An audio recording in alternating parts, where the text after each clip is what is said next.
Hello everyone, welcome to study Pathshala. I M Sonam Singh और current affair special में आज का हमारा टॉपिक है प्रधानमंत्री आवास योजना ग्रामीण। तो न्यूज़ में है इसीलिए हम बात कर रहे हैं इसकी, करंट अफेयर में है तो क्या कंटेक्स्ट है ये भी देखेंगे, साथ में इस पूरी स्कीम को अच्छे से भी समझेंगे और साथ में लास्ट में थोड़ा सा देखेंगे प्रधानमंत्री आवास योजना शहरी के बारे में भी। ठीक है, तो कंप्लीट पैकेज है अबाउट प्रधानमंत्री आवास योजना ग्रामीण। चलिए स्टार्ट करते हैं। सबसे पहले देखें कंटेक्स्ट क्या है।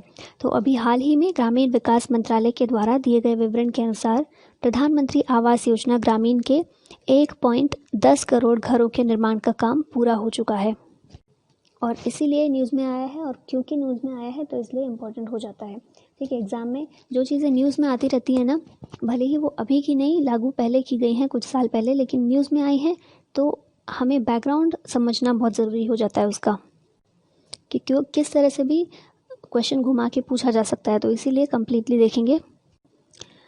और चलिए, इसमें ज़्यादा कुछ नहीं है, कंटेक्स्ट में ज़्यादा कुछ नहीं है जानने के लिए। बस इतना याद रखिएगा कि 1.10 करोड़ घरों का निर्माण का काम पूरा हो चुका है इस योजना के तहत। ठीक है, तो अब देखते हैं इस योजना के बारे में, प्रधानमंत्री आवास योजना ग्रामीण यानी कि PMAY-G के बारे में। तो किस मंत्रालय के अंतर्गत आता है, सबसे पहले ये याद रखिएगा। तो ये योजना को ग्रामीण विकास मंत्रालय द्वारा कार्यान्वित किया जा रहा है। अभी हमने स्टार्टिंग में ही देखा कॉन्टेक्स्ट में भी कि किसके द्वारा ये बताया गया है। ग्रामीण विकास मंत्रालय ने बताया है कि इतना काम पूरा हो चुका है। तो यही है, ग्रामीण विकास मंत्रालय है जो इसके कार्यान्वयन का काम संभालता है। ठीक है, आगे देखें तो प्रधानमंत्री आवास योजना ग्रामीण को पहले इंदिरा आवास योजना कहा जाता था। मार्च 2016 में इसका नाम बदलकर योजना को पुनर्गठित किया गया है। यानी कि कोई नया आइडिया लेकर नहीं आया गया है, पहले से ही एक योजना कार्यान्वयन में थी इंदिरा आवास योजना, उसी को 2016 में नाम बदलकर फिर से उसे पुनर्गठित किया गया है। ठीक है, अभी देखें PMAY-G का उद्देश्य क्या है। प्रधानमंत्री आवास योजना ग्रामीण, इसका उद्देश्य है वर्ष 2022 तक सभी आवासहीन गृहस्वामियों और कच्चे और जीर्ण शीर्ण घर में रहने वाले लोगों को बुनियादी सुविधाओं सहित एक पक्का घर प्रदान करना है। यानी कि ऐसे लोग जो आवासहीन हैं, जिनके पास घर नहीं है, उन्हें घर प्रोवाइड करना, और इसके अलावा जिनके पास घर है लेकिन टूटी फूटी हालत में हैं, वो सही हालत में नहीं है, तो ऐसे लोगों को एक पक्का घर प्रोवाइड करना 2022 तक। ठीक है, तो कब तक है उद्देश्य? 2022 तक। इसका लक्ष्य क्या है? इसके तहत 2022 तक सभी बुनियादी सुविधाओं सहित 2.95 करोड़ घरों के निर्माण का लक्ष्य निर्धारित किया गया है। और हमने कितने करोड़ घरों का निर्माण कर लिया है? 1.10 यानी कि 1.10, या फिर उसे कह सकते हैं 1 करोड़ 10 लाख। तो इतने घरों का निर्माण हमने कर लिया है और लक्ष्य हमारा 2022 तक 2.95 करोड़ घरों का निर्माण करना। और क्योंकि ग्रामीण लगा हुआ है स्कीम में, तो इसीलिए याद रखिएगा ग्रामीण क्षेत्र में, ठीक है, गांव में, ग्रामीण क्षेत्रों में इतने पक्के घरों का निर्माण करना 2022 तक, ये इस योजना का लक्ष्य है। अब आगे देखते हैं लागत वितरण किस तरह से की गई है। तो इस योजना के अंतर्गत प्रत्येक इकाई के निर्माण में सहायता राशि को केंद्र और राज्य सरकारों के बीच मैदानी क्षेत्रों में 60:40, यानी कि केंद्र सरकार 60% लगाएगी और राज्य सरकार 40% लगाएगी मैदानी क्षेत्रों में। फिर पूर्वोत्तर और हिमालयी राज्य जो हैं, उनकी बात करें तो 90-10 का अनुपात होगा, यानी कि 90% जो लागत होगी वो केंद्र सरकार की ओर से होगी और 10% लागत वो राज्य सरकार की ओर से। कौन से राज्यों के लिए? पूर्वोत्तर और हिमालयी राज्य। हिमालयी राज्य कौन से? जम्मू कश्मीर, उत्तराखंड, हिमाचल प्रदेश, सिक्किम, अरुणाचल प्रदेश। और इसके अलावा पूर्वोत्तर के राज्य जितने भी हैं, 7 राज्य 7 बहनें जिन्हें कहा जाता है, ये सभी राज्यों में 90-10 का अनुपात होगा लागत का। और जो मैदानी क्षेत्रों में जितने राज्य हैं, यानी कि उनके अलावा जितने राज्य हैं, उन सभी में 60-40 का। तो ये याद रखिएगा। आगे देखें तो इस योजना में ग्रामीण राजमिस्त्री के प्रशिक्षण प्रदान करने तथा साथ ही साथ मकानों के निर्माण और गुणवत्ता में सुधार लाने के उद्देश्य से कुशल कारीगरों को रोजगार प्रदान करने की परिकल्पना की गई है। तो इससे कई सारे काम एक साथ, वैसे भी ऐसा होता है कि कोई भी स्कीम जब लॉन्च की जाती है तो सिर्फ एक ही चीज़ में फ़ायदा नहीं होता, जिस चीज़ के लिए वो लॉन्च की गई है सिर्फ उसे ही फ़ायदा नहीं होता, बल्कि आसपास की भी कई क्षेत्र कवर कर लेती है वो।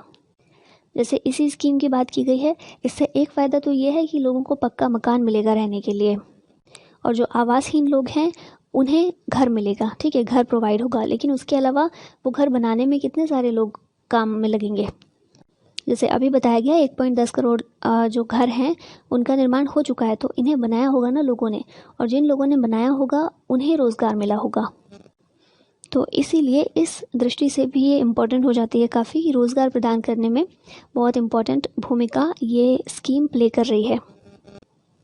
फिर आगे देखिए तो लाभार्थियों का चयन किस प्रकार से होगा, मतलब ये किस तरह डिसाइड किया जाएगा कि किसको घर प्रोवाइड किया जाएगा सरकार के द्वारा और किसे नहीं, क्योंकि कई बार होता है कि जिन लोगों को फ़ायदा मिलना होता है एक्चुअली में, जिन्हें ज़रूरत होती है उन्हें नहीं मिल पाता, और जिन्हें ज़रूरत नहीं है वो फ़ायदा ले जाते हैं सरकार की स्कीम्स का। तो PMAY-G के लाभार्थियों की पहचान सामाजिक, आर्थिक और जाति जनगणना यानी कि socio economic and caste census जो है इससे उपलब्ध डेटा के अनुसार की जाएगी, और लाभार्थियों का चयन निर्धारित प्रक्रिया के अनुसार पात्र होने और ग्राम सभा सत्यापन के बाद किया जाएगा। ग्राम सभा जो कि पंचायत का एक इम्पॉर्टेंट भाग होती है ना। पंचायत जो हम देखते हैं ना जब पढ़ते हैं पंचायत, तो पंचायत के कई स्तर होते हैं, 3 स्तरीय पंचायत मोस्टली है हमारे यहाँ पर, तो उसी का एक इम्पॉर्टेंट पार्ट होता है ग्राम सभा, जिसमें कि गांव के स्तर पर जितने भी वयस्क नागरिक होते हैं वो सभी उसका पार्ट होते हैं। तो क्योंकि हम ग्रामीण की बात कर रहे हैं तो पंचायत का बहुत इंपॉर्टेंट रोल होगा इसमें, और उसमें भी ग्राम सभा का बहुत इंपॉर्टेंट रोल है, क्योंकि कोई भी व्यक्ति पात्र है या नहीं, इस स्कीम का लाभ प्राप्त करने के लिए पात्र है या फिर नहीं है, इसके लिए ग्राम सभा का सत्यापन ज़रूरी है। और ग्राम सभा का सत्यापन ज़रूरी क्यों किया गया है, क्योंकि ग्राम सभा लोकल लोगों से मिलकर बनी होती है, और लोकल लोगों को पता होता है कि एक्चुअली